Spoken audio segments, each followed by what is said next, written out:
पति का रिश्ता सबसे प्रबल रिश्ता होता, सबसे प्रबल रिश्ता। और देवघर की कथा है, ये रिश्ते की कथा है। कितना विचित्र कथा है देवघर की, जरा सुनिएगा। शायद बाबा बैद्यनाथ की कथा आपने सुनी कि नहीं सुनी हमको नहीं मालूम, पर आज अगर मौका मिला है तो इस कथा को जरूर सुनो। क्या रिश्ता था? मां कौशल्या जी ने सुकौशल जी और अमृत प्रभा जी, कौशल्या जी के पिताजी और माता जी ने कौशल्या जी को शंकर की आराधना करना सिखाया।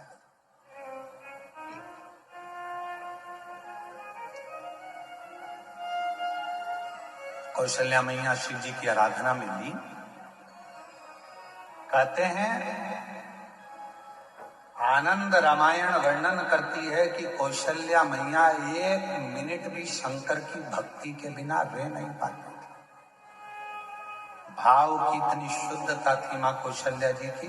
फिर वही बात आ गई, रावण ताव से शिव जी को भजता था और कौशल्या जी भगवान शंकर को भाव से भजती थी। भाव से भजती।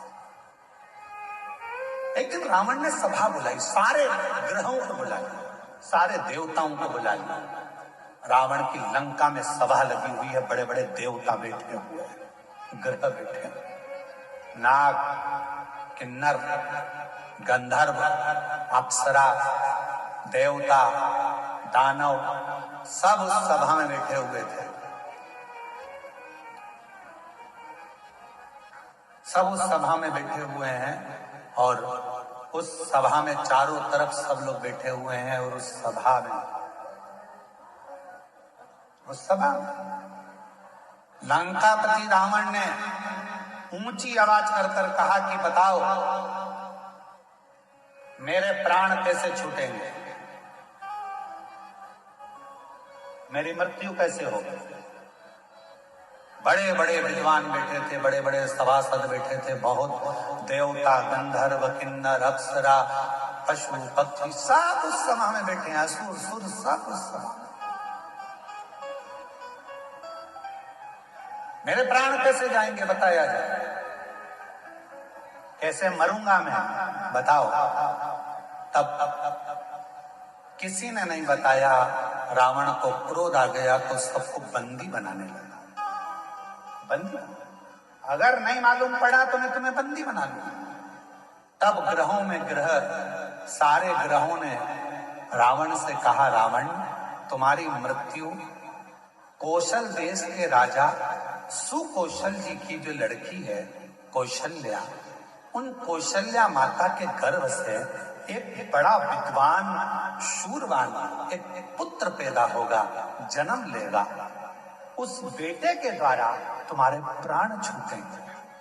अब तो रावण को गुस्सा आ गया। कौशल नरेश, सुकौशल की लड़की कौशल्या और कौशल्या का बेटा राम मुझे मारेगा। हाँ। रावण ने सभा को विराम दिया, अपने गुप्तचरों को बुलाया।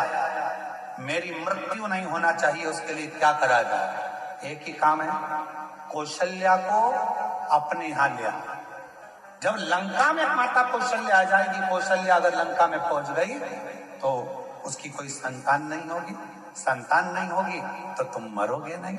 रावण ने उसी समय पर अपनी सेना तैयार कर कौशल राज्य में पहुंच गया और सुकौशल राजा के पास जाकर रावण ने हाथ जोड़कर प्रणाम किया।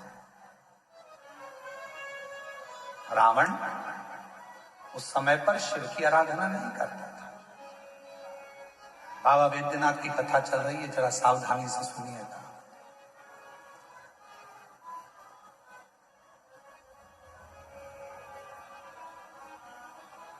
रावण उस समय शिव की आराधना नहीं करता था।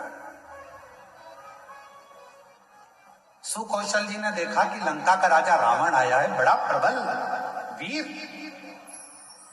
लंकेश आइए। कैसे आना हुआ? सुकौशल जी ने जब पूछा तो रावण ने कहा कि हमको आपकी बेटी कौशल्या चाहिए।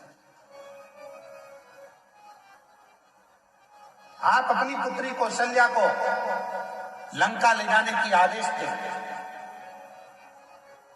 सुकौशल जी मुस्कुराकर बोले कि बेटी हमारी है, पर हमारी बेटी की आज्ञा के बिना हम कोई निर्णय नहीं ले सकते, कोई नहीं।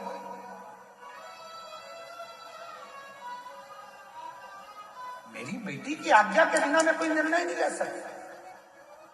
विचार किया।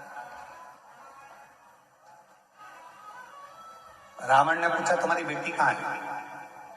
सुकौशल जी बोले बस शंकर की भक्ति करती है तो अभी शिवालय से आ रही होगी। जो सामने से बेटी को आते हुए देखा तो कौशल्या इतनी सुंदर थी माता कौशल्या, इतनी सरल थी माता कौशल्या।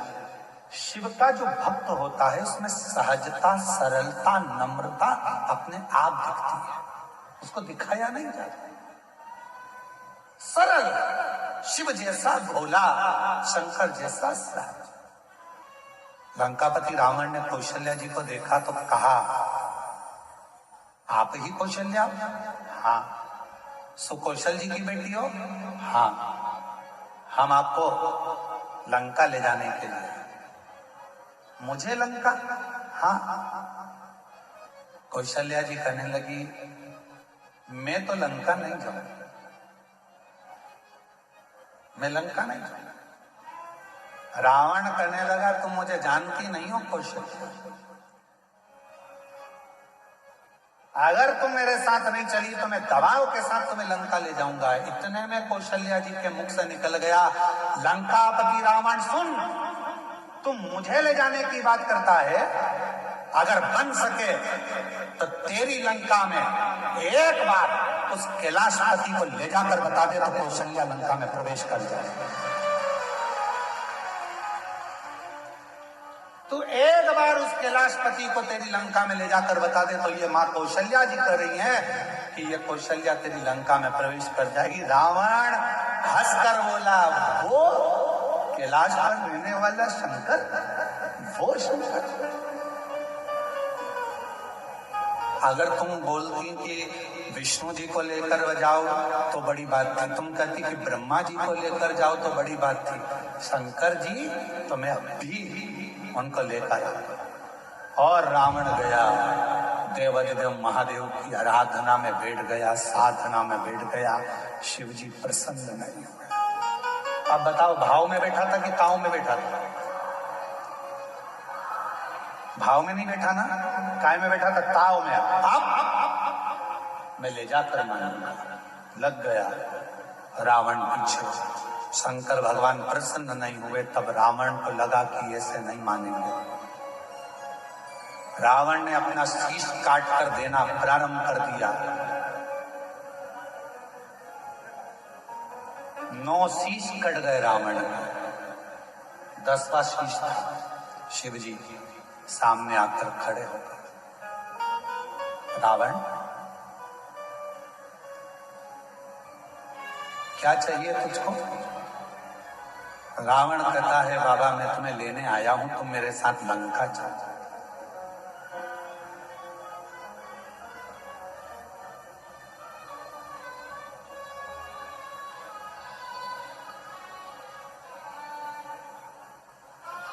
शिव जी कहने लगे ऐसे तो मैं लंका जा नहीं सकता, मैं लंका ऐसे जा नहीं सकता, चलना तो पड़ेगा। रावण जिद पर अड़ गया। तब देवाधिदेव महादेव ने मां पार्वती जी से जाकर कहा कि लंकापति रावण मुझे लेने के लिए आया। शिव जी कहते हैं कि मैं नहीं जा सकता, मैं जानता हूं, पर पार्वती तुम बताओ क्या? जगत जननी जगदम्बा पार्वती जी ने कहा प्रभु आप इस कैलाश को छोड़कर, इस भूमि को छोड़कर आप लंका नहीं जाओगे। तब भगवान शंकर जी ने कहा कुछ तो करना पड़ेगा। पार्वती जी कहती हैं आप जानो क्या करना है। शिव जी ने रावण से कहा मैं खुद तो नहीं जा सकता, पर मेरा ये स्वरूप एक शिवलिंग के रूप में तुझे देता हूं, तू इसको लेकर चल जा। तू लेकर चल। शिवलिंग मेरा स्वरूप है, लेकर जा। रावण कहने लगा ठीक है, आप अपना शिवलिंग दे दीजिए। शंकर भगवान का प्रतिबिंब स्वरूप शिवलिंग शिव जी ने उठाकर रावण को दे दिया और रावण से कहा, सुन रावण, ये शिवलिंग तू जहां रख देगा उठने वाला नहीं, ले जा इसको। सूचना मिल गई मां पार्वती को। पार्वती को सूचना मिल गई कि शिव जी एक लिंग की आकृति में रावण के साथ लंका जा रहा है। रावण के साथ लंका, शिवलिंग। पार्वती की आंखों से जल बहने लगा। शिवजी ने पूछा, पार्वती तू रो रही है, तेरी आंखों में जल भरा? हाँ। क्यों? जो मेरे हृदय में विराजमान था वो आज शिवलिंग की आकृति धारण कर कर लंका जा रहा है। ये शिवलिंग तो मेरा दिल है, मेरे हृदय में शिवलिंग है, और तुम उसको लंका भेज रहे हो।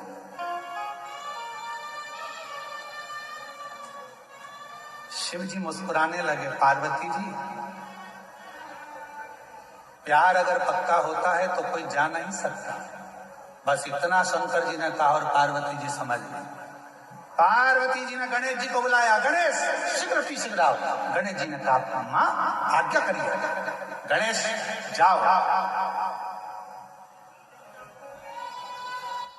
एक ग्वाले का रूप रख लो, तुम्हारा नाम होगा बेजू ग्वाला, और बेजू ग्वाला का रूप रखकर रास्ते में जाना। रावण संध्या करने के लिए रुकेगा, शिवलिंग तुम्हारे हाथ में देगा, थोड़ी देर उसके सामने पकड़ कर रखना, थोड़ी देर बाद जमीन पर रख देना। और सुनो गणेश, इस शिवलिंग को मैं बताऊंगी वहां रखना। जी मां, आज्ञा आपकी। रावण संध्या करने के लिए रुका, सोचा कि इस शिवलिंग को कहां रखूं। गणेश जी ग्वाले का रूप रखकर डंडा हाथ में लेकर घूमते फेंटा बांध कर आ गए। ओ महाराज क्या बात है? महाराज कहने लगे, मुझे संध्या करना है, ले ये शिवलिंग को पकड़ ले, जमीन पर मत रखना। ठीक है, मैं अब भी आया हूं संध्या कर कर। जो गणेश जी के हाथ में, बेजू ग्वाले के हाथ में शिवलिंग दिया, गणेश जी ने मां से पूछा, मां आप बताओ शिवलिंग कहाँ रखूं? माता पार्वती ने कहा, जब मैं सती बनकर जन्मी थी, जब मैं सती बनकर जन्मी थी, ये शिवलिंग मेरे हृदय में बसता है। जब मैं सती बनकर जन्मी थी, मेरे पिता दक्ष प्रजापति के यज्ञ में पहुंची थी और यज्ञ कुंड में मैंने प्राणों को त्याग दिया था। मेरे पति शंकर भगवान ने मेरा शरीर कंधे पर धारण कर तांडव किया था। भगवान विष्णु ने सुदर्शन चक्र उठाकर मेरे शरीर के 51 टुकड़े कर दिए थे। वो टुकड़े में से एक हृदय इसी भूमि पर गिरा है, उस हृदय के मध्य में ये शिवलिंग मिलाकर रख दे, बस वही में बैठे। उस हृदय के मध्य में ये शिवलिंग रखाना चाहिए।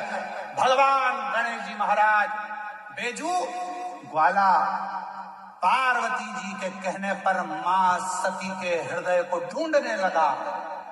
भगवान गणेश जी समझ नहीं पाए कि माता सती का हृदय कहाँ है। तब गणेश जी को साधना करने में समय लग गया। माँ दुर्गा भवानी पार्वती जी खुद प्रकट होकर हाथ में शिवलिंग लेकर ग्वाले के साथ जहां माँ सती का हृदय धड़क रहा था, उस हृदय के मध्य में शिवलिंग को रख दिया। हृदय इतना धड़क रहा था, हृदय इतना धड़क रहा था, हृदय इतनी भाप भर रहा था कि जो शिवलिंग बेजू ने रखा वो अंदर धसता चले गया, धीरे धीरे अंदर जाता चले गया, जाता चले गया। हृदय में शिव का वो शिवलिंग, वो प्रेम अंदर समाता चले गया। तब बेजू ने कहा, माँ पूरा शिवलिंग अगर हृदय में समा जाएगा तो माँ संसार के लोगों को कैसे मालूम पड़ेगा कि शिव और सती इसी जगह पर विराजमान है, एक ही स्थान पर। इसलिए माँ इसको रोक दो। छोटा सा शिवलिंग बाहर ले गया, छोटा सा बाहर।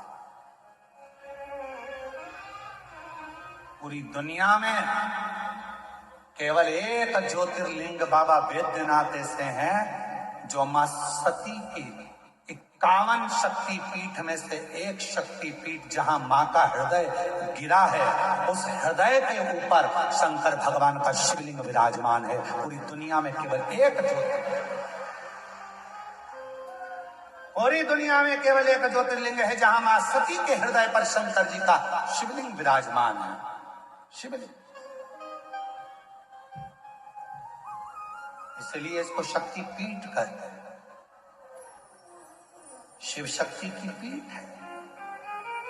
रावण आया,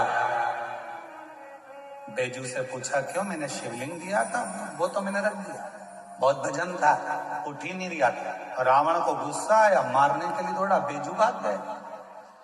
बताओ तूने मेरा शिवलिंग रख दिया। अब तो रावण को क्रोध आ गया,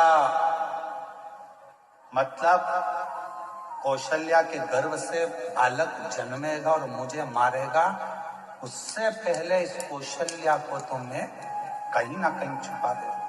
रावण गया, माया रची और कौशल नरेश की नगरी में प्रवेश कर सुकौशल राजा की राज्य में कौशल्या मैया तो सो रही थी और रावण ने उस कौशल्या मैया को उठा लिया। रावण ने कौशल्या मैया को उठाया, एक पेटी में बंद कर दिया। एक पेटी में बंद कर उस पेटी को किसी को पता न चले तो समुद्र में गया। समुद्र में जाकर एक बड़े महामत्स्य को देखा, बड़ी मछली को देखा और मत्स्य से कहा, महामत्स्य मुख खोल। महामत्स्य ने मुख खोला, रावण ने उसके मुख में वो पेटी रख दी और मत्स्य से कहा तू समुद्र में घूमता रहे। ये कौशल्या किसी को मिलने वाली नहीं, इतनी मछलियों में कौन जानेगा कि कौन सी मछली के मुंह में कौशल्या जी है। रमान कर, अब महामत्स्य जा रहा था, मछली जा रही थी, इतने में एक बड़ी, उससे भी बड़ी मछली महामत्स्य सामने आ गई। उससे उस मछली का झगड़ा होने लगा। तो इस बड़ी मछली ने मुंह फाड़ा। मुंह फाड़ते से कौशल्या जी की वो पेटी समुद्र में गिर गई। गिरते गिरते वो पेटी एक टापू पर पहुंच गई। उस टापू पर पहुंची जहां पर राजा दशरथ पार्थिव शिवलिंग का पूजन कर रहे थे और उनको वो पेटी दिखी। पेटी को खोला गया, सुंदर कन्या दिखी। पूछा तुम कौन हो? मैं कौशल राजा की बेटी हूँ। कौशल राजा के यहाँ कौशल्या को पहुंचाया। कौशल राजा ने अपनी बेटी कौशल्या का विवाह दशरथ जी के साथ कर दिया और तब राम जी का सहज कहा। शिव की आराधना करने वाले को शिव की आराधना करने वाला मिलता, शिव की साधना करने वाले को शिव की साधना करने वाला मिलता। जो भगवान शिव को भजता है उसे शिव का भक्त ही प्राप्त होता है।